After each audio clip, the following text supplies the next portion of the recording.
तो नमस्कार आप सभी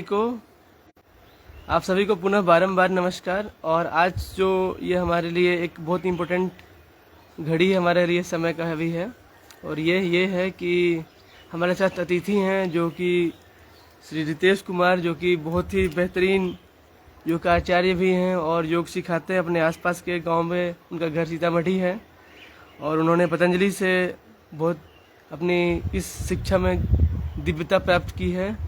और आज आप लोगों के सामने प्रस्तुत करेंगे, आप लोग को सिखाएंगे योग कैसे, योग के माध्यम से कैसे आप अपने लाइफ को बेटर कर सकते हैं, कैसे हम इन ट्यून कर सकते हैं। आप सभी लोग जानते हैं कि हमारे देश में सदियों से ऋषियों मुनियों के द्वारा योग और प्राणायाम इत्यादि को प्रधानता दी गई थी, परंतु बीच में कुछ वक्त ऐसा आया था कि थोड़ा इसका महत्व जो है सर कम हो गया था। किंतु फिर हमें एक 21 जून जो कि विश्व योग दिवस मनाया जाता है, जिस दिन मनाया जाता है, तो बहुत नज़दीक आने वाला है। हम लोग आज 15 जून में पहुंच चुके हैं। तो एक ये संकेत भी है, मैसेज भी है कि हम थोड़ा पुनः याद करें। तो आइए हम लोग बहुत जल्द इनके द्वारा देखते हैं। और हमारे साथ में और भी जो हमारे टीम मेंबर हैं वो लोग भी ज्वाइन करेंगे इस सत्र में। मुझे लगता है कि आप बहुत एंजॉय कर पाएंगे इस सेशन को और बहुत कुछ नया सीख पाएंगे। So thank you so much. तो आइए हम लोग गायत्री मंत्रों से इस सत्र का आरंभ करते हैं। लंबी गहरी सांस भरेंगे और 3 बार ओम का उच्चारण पहले करेंगे, फिर गायत्री महामृत्युंजय मंत्रों का। तो आइए लंबी गहरी सांस भरते हैं।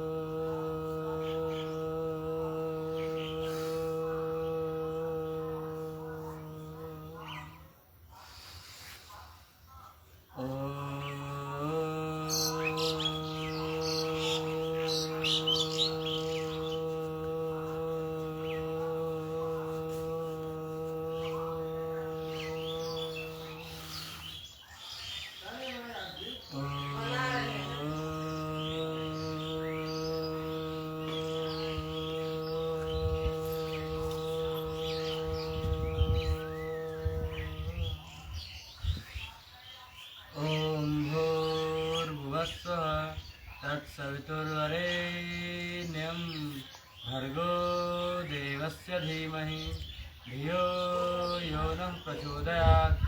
ॐ त्र्यम्बकं यजामहे सुगन्धिं पुष्टिवर्धनम् उर्वारुक्मिव बन्धनान् मृत्योर्मुक्षेमामृतात्। ॐ शांति शांति शांति। तो अब हम लोग करेंगे भस्त्रिका प्राणायाम, क्योंकि आदमी के जीवन में शारीरिक विकास, मानसिक विकास और आध्यात्मिक विकास ये सब होना बहुत ज़रूरी है। क्योंकि देखा गया है बहुत सारे लोगों का धन का विकास बहुत ज़्यादा हो गया और फिर उस शारीरिक रोगों से और मानसिक पीड़ाओं से परेशान होकर के हमेशा दीनहीन, दुखी, दरिद्रता पूर्वक जीवन जी रहे हैं। तो यदि हम प्राणायाम करते हैं, योगाभ्यास करते हैं, तो निश्चित रूप से हमारा शारीरिक, मानसिक एवं आध्यात्मिक विकास सब होना स्टार्ट हो जाएगा, जिससे हम जुर्वादी बुद्धा भी बोलते हैं, मतलब धन भी पर्याप्त मात्रा में रहेगा और खुश भी रहेंगे, प्रसन्न भी रहेंगे और जहाँ भी रहेंगे आनंदित जिएंगे।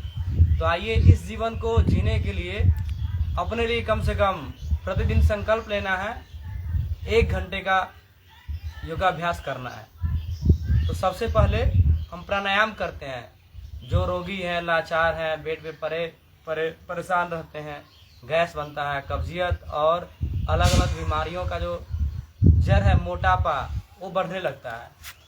तो हमारा वात, पित्त, कफ तीनों कैसे बैलेंस रहे, उसके लिए कुछ प्राणायाम करते हैं। तो सबसे पहले भस्त्रिका प्राणायाम करेंगे। सांस पूरा भरेंगे और बाहर छोड़ेंगे। तो आइए लंबी गहरी सांस पूरा फेफड़ा में भरना है, पेट नहीं फूलना चाहिए। पूरा सांस जो है डायफ्राम में भरेंगे। तो ऐसे भरते हैं, पूरा लिए फिर पूरा छोड़।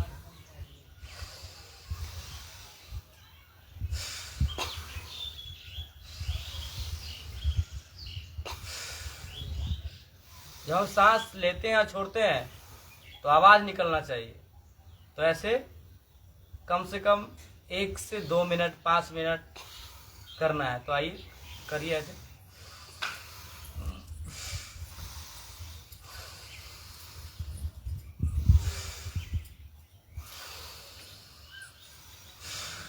पूरा लेंगे, पूरा छोड़ेंगे। कुछ लोग ऐसे ऐसे कंधा हिलाते हैं, तो कंधा नहीं हिलाना है, गर्दन नहीं हिलाना है, ये ध्यान रखना है। ये पूरा राइट मेथड के साथ करेंगे तो 100% लाभ मिलेगा। तो सहज भाव से, चेहरा नहीं बिगाड़ना है, आराम आराम से पूरा भरना है, फिर आराम आराम से पूरा छोड़ना है।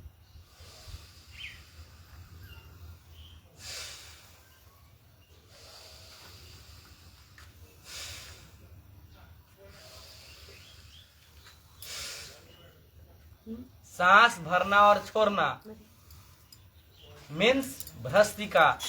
सांस पूरा लिए और छोड़ दिए तो भ्रस्तिका प्राणायाम हो गया।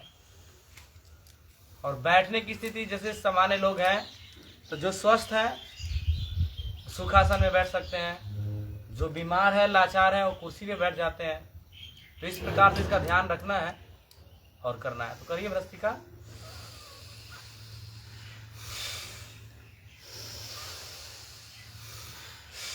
सांस लेते समय अनुभव करना है जो ब्रह्मांड की दिव्य शक्ति हमारे अंदर जा रहा है। जब छोड़ते हैं तो अनुभव करना है हमारे अंदर की जो बुराइयां हैं, बीमारियां हैं, कफ है, थायराइड है, आंखों की समस्या है, पेट में पथरी हो गया है या किडनी की समस्या बढ़ने लग रहा हो, तो आप इस भाव से करिए। सांस छोड़ने के साथ मेरा सारा नेगेटिव एनर्जी सब कुछ निकल रहा हो। इस भाव से करने से बहुत लाभ मिलता है। ब्रह्मांड की दिव्य शक्तियां अंदर गया, फिर सांस छोड़ते समय शरीर का पूरा नकारात्मक एनर्जी बाहर निकल रहा हो।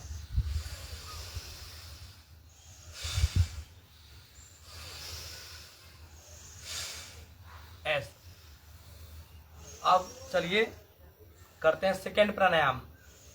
सेकंड प्राणायाम है, उसका नाम है कपालभाति। क्या नाम बोलिए? कपालभाति। हाँ, कपालभाति करने से आपका चेहरा में बिना क्रीम का ही चमक जो है बढ़ने लगता है। तो इतना जबरदस्त प्राणायाम है, जिनका जो नेचुरल कलर है उसमें चमक आ जाता है। तो कपालभाति कैसे करेंगे? जैसे हम लोग बच्चे में दिया फूकते थे मुंह से, तो ऐसे मुंह से नहीं फूकना है, मुंह बंद रहेगा, नाक से। जैसे बच्चे लोग मोमबत्ती को फूकते हैं मुंह से, ऐसे ही फूक मारना है नाक से। इससे लीवर, किडनी, इंटेस्टाइन, माताओं का यूट्रस, ओवरी सब स्वस्थ रहता है। इसका टाइमिंग है 5 से 15 मिनट, 5 to 15 मिनट कपालभाति प्राणायाम। ये जिनको कमर में दर्द रहता है या हार्ट हाई बीपी का प्रॉब्लम है, उनको ज्यादा जोर से धक्का नहीं देना रहता है, या आप नहीं कर सकते हैं, इसको छोड़ सकते हैं, क्योंकि इससे बीपी और हार्ट का प्रॉब्लम बढ़ने का चांस रहता है। तो ऐसे ही धीरे धीरे झटका देना है, थोड़ा जोर से।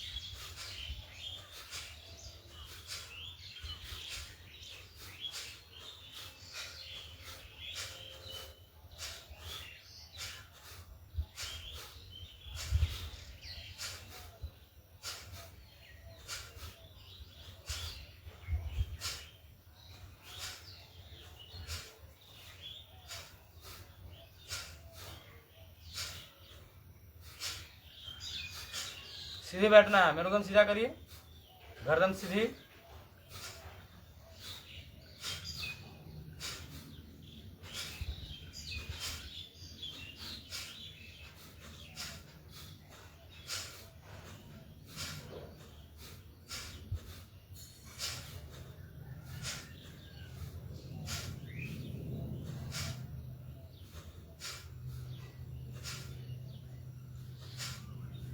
और बीच में यदि थकान लगता है तो घबराना नहीं है, आपको अपने बगल में दोनों पैर को खोल लेना है। जैसे बैठने का आदत बहुत लोगों का नहीं रहता ज्यादा, तो ऐसे खोल लीजिए पैर, पैर खोल करके सूक्ष्म व्यायाम, सूक्ष्म अभ्यास ये करने लगना है। दोनों पैरों को ऐसे हिलाएंगे,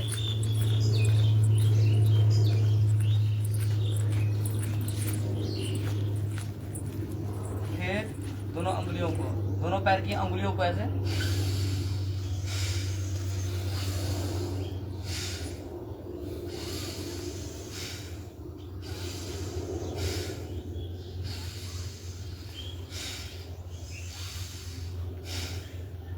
फिर दोनों पैर के पंजों को आगे पीछे। तो योग करेंगे तो आपका एज भी कम दिखेगा। योग करने से आप सदा जवान रहेंगे, स्वस्थ रहेंगे। कल मेरे थे ना 65 साल के वो अजय जी, जो कोल इंडिया से रिटायर हैं। तो बताइए, उनके फेस से कोई नहीं जान सकता उतना एज। उनका फेस देखने से लगेगा भाई 40-45 के हैं। हाँ, उनका कितना 60-65 लगभग रहा होगा। 65 क्रॉस। बताओ, योग करने का ये महिमा है, जो अपने मन को और अपने शरीर को पूरा लगभग 10-20 साल कम दिखता है आदमी योग करने से। तो ये बात। चलिए, दोनों हाथों को आगे करेंगे।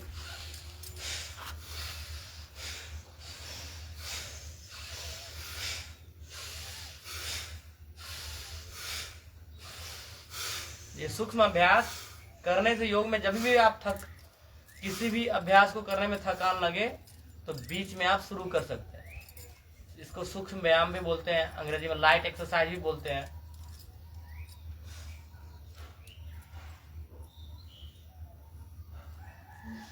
इसमें योग करने से जो है ना पूरा लाभ मिलता है। बहुत लोग टीवी चला के देखते भी हैं, सुनते भी हैं, लेकिन करते नहीं। तो ये करने से ही पूरा लाभ मिलता है। दोनों साइड से भी ऐसा।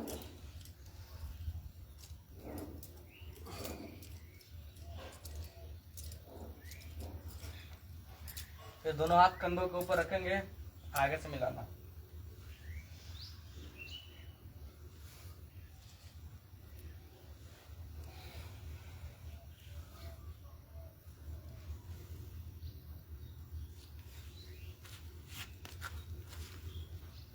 चलिए, अब हम लोग करेंगे गर्दन के लिए कुछ अभ्यास।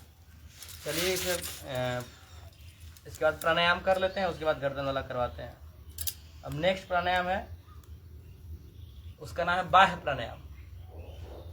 तो बाह्य प्राणायाम हम लोग करते हैं। बाह्य प्राणायाम में लंबी गहरी सांस भरेंगे, फिर सांस को बाहर निकाल के बाहर होल्ड कर देंगे। फिर मलमूत्र के भाग को ऊपर की तरफ खींचते हैं और ठोड़ी को कंठकूप से लगाते हैं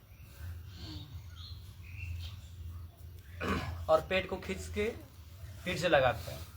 इसको त्रिबंध बोलते हैं, मूल बंद बोलते हैं। नाभि मलमूत्र के भाग को ऊपर की तरफ खींचे तो मूल बंद, ठोड़ी को कंठकूप से लगाते हैं, इसको बोलते हैं जालंधर बंद। पेट को पीठ से लगाते हैं तो उड़ियान बंद। 3 बंदों के साथ करते हैं। तो लंबी गहरी सांस भरेंगे, फिर पूरा बाहर निकाल देंगे, फिर बाहर निकाल करके बाहरी सांस को रोक दिए, होल्ड कर दिए।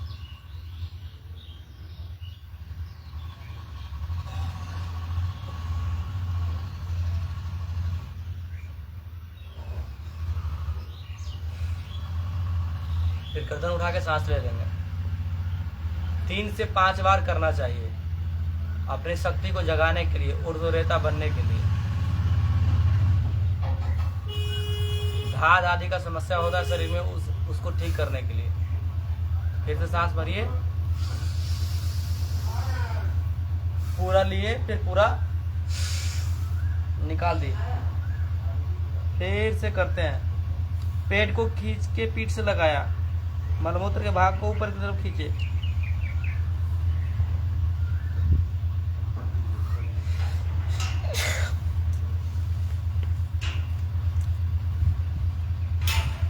शुरू में 3 से 5 बार करना चाहिए।